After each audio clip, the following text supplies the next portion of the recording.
everyone, welcome back to my channel. Welcome to today's video, which is going to be about borderline personality disorder.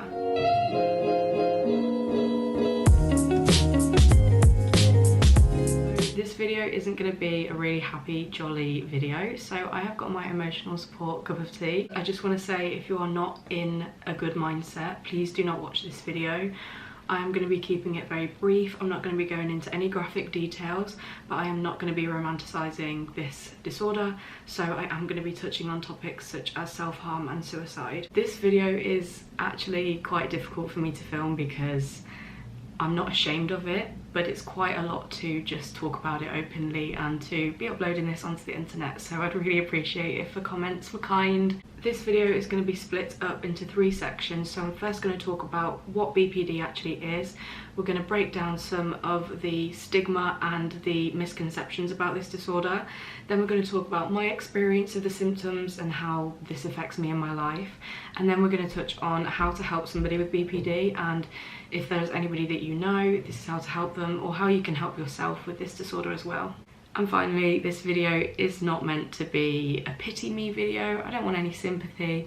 I just want to portray the reality of this disorder, to educate people, to break down the stigma, and to really break down the misconceptions about this disorder, because there are so many and it's not nice.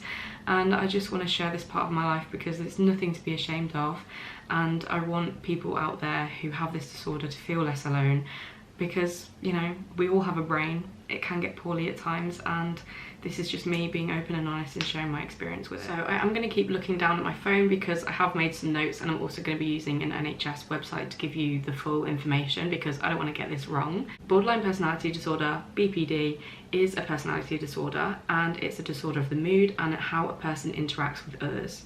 It is also a disorder that doesn't have a clear treatment. There's no specific drugs that work to treat BPD, so it is often called the hardest mental disorder to live with because there just isn't really treatment for it. There is a specific therapy that is often used, which is called DBT, which I think stands for dialectical behavioural therapy, and this is slightly different to CBT, which is the classic kind of talking therapy or counselling available to people. So there are 9 symptoms of BPD, and I believe you have to satisfy 5 in order to receive a diagnosis. Number 1 is fear of abandonment.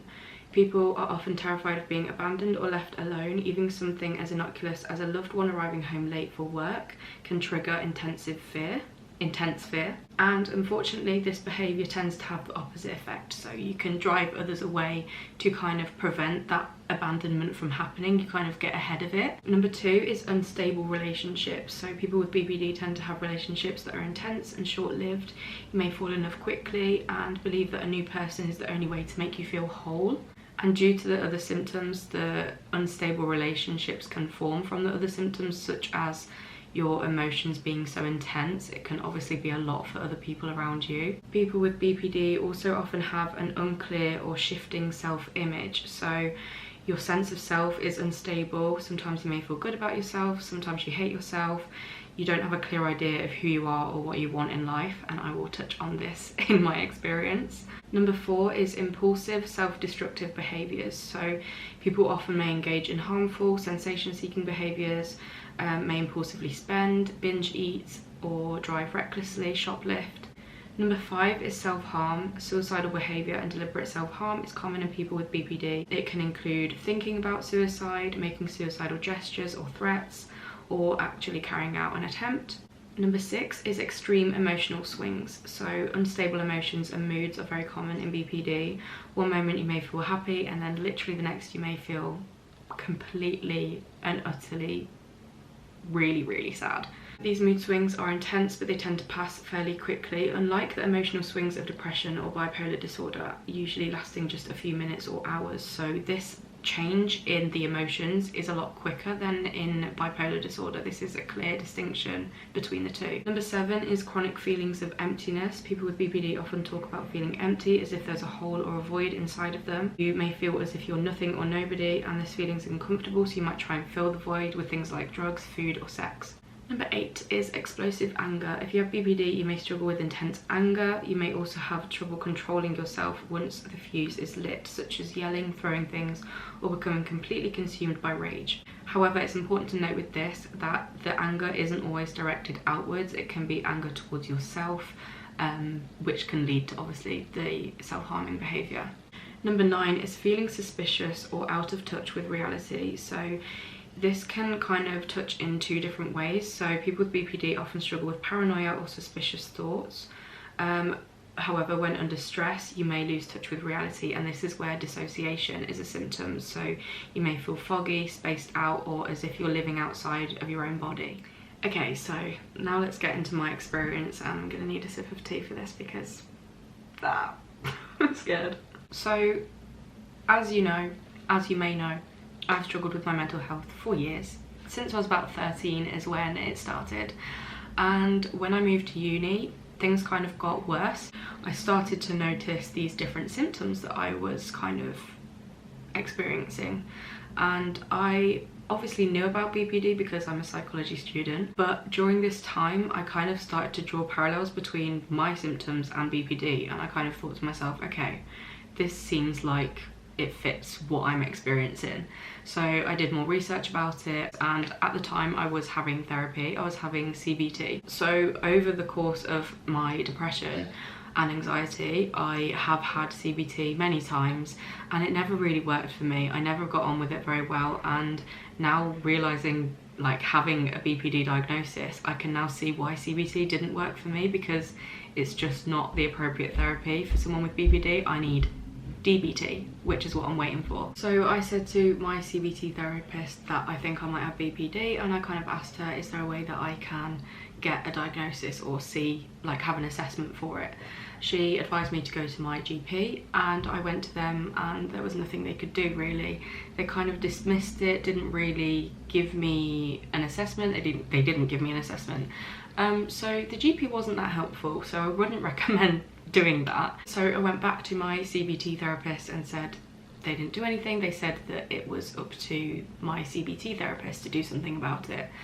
And she was then able to give me a referral to a place called Francis Dixon Lodge, I believe, which is a BPD centre who carry out the DBT therapy. And so she kind of asked me a couple of questions, made a referral for me, and then I had an assessment with them.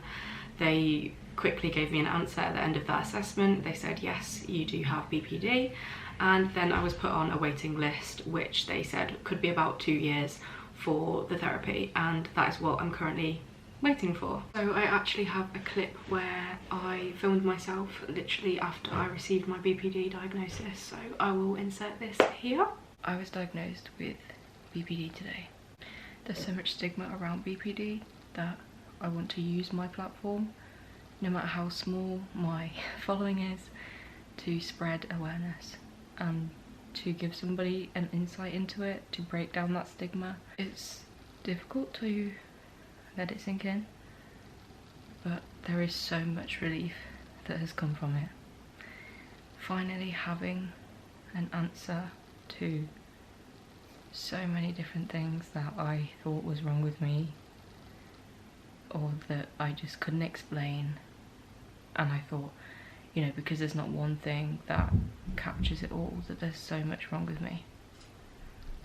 Having it be explained by something, having it validated, having the ability to now get the right treatment that I need is huge.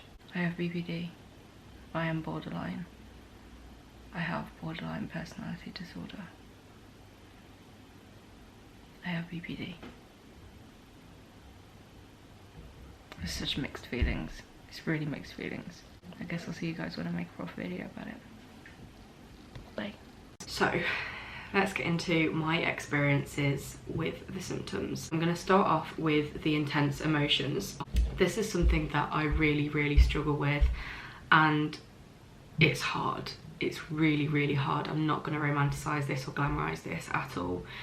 I can't just feel sad, and I can't just feel like upset about something like a typical person might feel.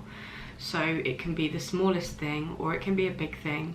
It could be for no reason that it comes on, but I will feel so like extremely sad to the point where I will feel suicidal, and that's hard for me to say. However, I now know that this kind of episode lasts for about 2 hours. I experience the most in the evening, so something will trigger me, or it will just be my own brain thinking about things, and it will come on and I will start to feel sad, but very, very, very quickly I will spiral into feeling it's like as if someone's died. I'm that upset. What happens is I'm sitting there crying. If somebody is with me, they will just be hugging me, and it will last about 2 hours of just intense crying and intense crying. Like, you know that TikTok where the sound is like them like scream crying? It's that bad. After those 2 hours, I basically just get so drained from crying a lot, and then I will just go to sleep, and the next day I will be okay. That's been something that I've had to learn to deal with. At the start of uni, I was having that about 4 or 5 times a week. Then it went to about 3 times a week, and now, having been put on sertraline and antidepressant, I experience it less than that. I can't understand how I can get so upset by things, and I think other people around me can't understand it either, which is completely understandable that they don't understand it when I don't even understand it myself. Like, I find it hard to explain to somebody how, say for example, I don't even know what an example would be. So for example, I'm thinking about like my future career. I would have these breakdowns and I'd want to die. And I think for other people to listen to that is quite a lot. And I also think for myself, I didn't understand how one thought could make me want to die. It's definitely not an overreaction, because I feel like that's judging it, but that's kind of what it is. It's so intense that it's not proportional to what's actually made me upset. Okay, deep breath. The next thing is not feeling real. So I don't struggle with this as much as I used to, but it used to be a really big problem. Even before I started to make connections with the fact that I might have had BPD, this was quite difficult during high school. I would feel really spaced out, like I'm not really there. And all of a sudden, like a loud noise would happen, or somebody would come close to me and talk to me, and I'd be like, whoa. I'd be like scared back into reality, because I would be like, oh my god, I'm actually real. Like somebody's actually here talking to me. I can't explain it, but I wouldn't feel like the world was real. Like things could be blurry, or I'd feel like I was just existing, looking at myself but not actually experiencing it. It still does happen, just not as much anymore. I've kind of just accepted it. It affects me, but it doesn't make me, I don't know, it doesn't make me feel really bad about myself, because I can kind of just still get on with my day. I would just be more spaced out to other people. Like they'll obviously notice that I'm not really feeling real that day. The next thing I'm going to touch on very quickly, because it's not something that I want to talk about a lot for myself and for the safety of other people, but it's self-harming. I have struggled with self-harming since I was 13.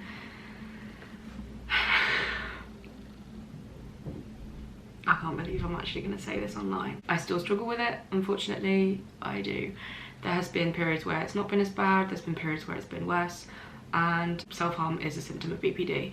And I think it correlates with when I have the breakdowns. Obviously I'm really in a bad place, so that is one of the coping mechanisms that people with BPD will go to. I'm definitely working on it. I am a lot better than I used to be, but there are times obviously when I relapse and it's difficult, it's very difficult. Another one is the attachments. Now, this wasn't a problem until I got into a relationship. So I don't think I really realised that I had any problems with attachments until then. So for example, if my boyfriend, if my ex didn't want me to like sleep in their room that night, that could have caused a breakdown. Or if they were late for a date that we had said we were going to be doing, that would cause a breakdown. And I can see rationally that that's not proportionate to what was happening. I wasn't being abandoned, but those feelings were real and I felt like I was. The next thing is the whole sense of identity. This I struggle with a lot. and I've gotten better now, but specifically in year 2 of uni, this was so bad. I had absolutely no idea who I was, no idea who I wanted to be, what I wanted to do with my life. And it's not just like, oh, I don't know what I want to do for a job. Yes, that's one of the ways it will manifest itself, but it's a whole like consuming thought that like you just have no idea who you are, to the point where I didn't even know like what my personality was. I didn't feel like I knew myself or who I was like to friends, who I was my real self with, like who that was, because I felt like I would just morph into my friends or morph into the people who I was around. I had no idea who I actually wanted to even be either. Like I wouldn't know how I wanted to look, how I wanted to dress, what I wanted to do with my career. It was a lot. I had just no idea. That's all I can explain it as. This manifested itself and still does in like ways of wanting to change my appearance. Like I've dyed my hair many times throughout my life. I will change my style, like my clothing style, a lot, because I just don't know which one I am. And it's not that like I don't know which one I want to wear that day. It's like I don't know who I am. Like I don't know which clothes I want to portray myself in. And I think it's really difficult to explain unless you experience it yourself, because it's not just like, oh, I don't know which like fashion sense I want to be. It's I don't know who I want to be. Like I don't know, I can't explain it. I'm really struggling to explain this. I hope it's kind of made a tiny bit of sense, and if you have any questions about it, ask them in the comments and I'll try and explain it in a better way. The future for me is such a scary topic and I absolutely hate thinking about it, and it's one of the things that does cause a breakdown because I just don't know who I am and what I want, what my purpose is. It's an intense feeling. It's not just like, you know, I don't know, a typical career kind of question. Since starting the makeup, this is why I got quite emotional in my vlog when I qualified as a makeup artist, because for once I have felt like I actually know what I wanted to do with my future, and for once I felt like I knew who I wanted to be, and that was such a relief. And the last thing I have written down in my notes is feeling empty, and even when I do things that should make me happy, it doesn't. I feel like numb and like just empty. And this, like, I kind of started to notice in year 2 of uni, and this is when I still thought I just had depression.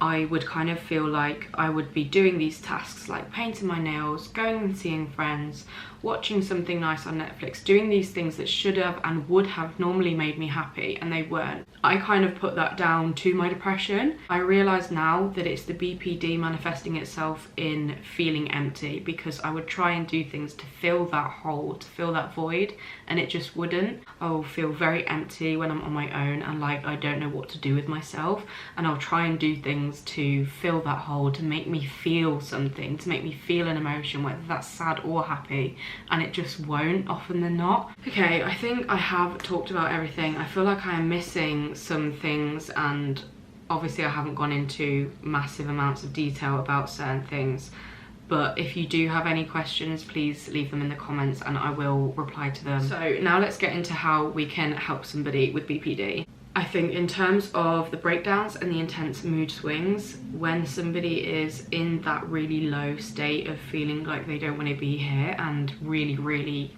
down, what helps me and what will probably help other people is just being there, just sitting with them through this breakdown that they're going to have to go through. I think in this time, advice doesn't really help. It can do. However, I think because the thoughts and the emotion is that intense, you're not really going to get anywhere.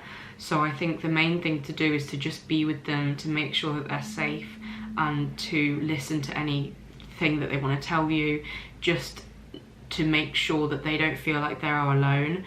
Literally just being there helps so much. With the fear of abandonment, I think what helped me, especially in a romantic relationship, is say for example you have arranged a time for a date, Now, if they're going to be late to that, if it's literally 5 minutes late, that could trigger somebody with BPD.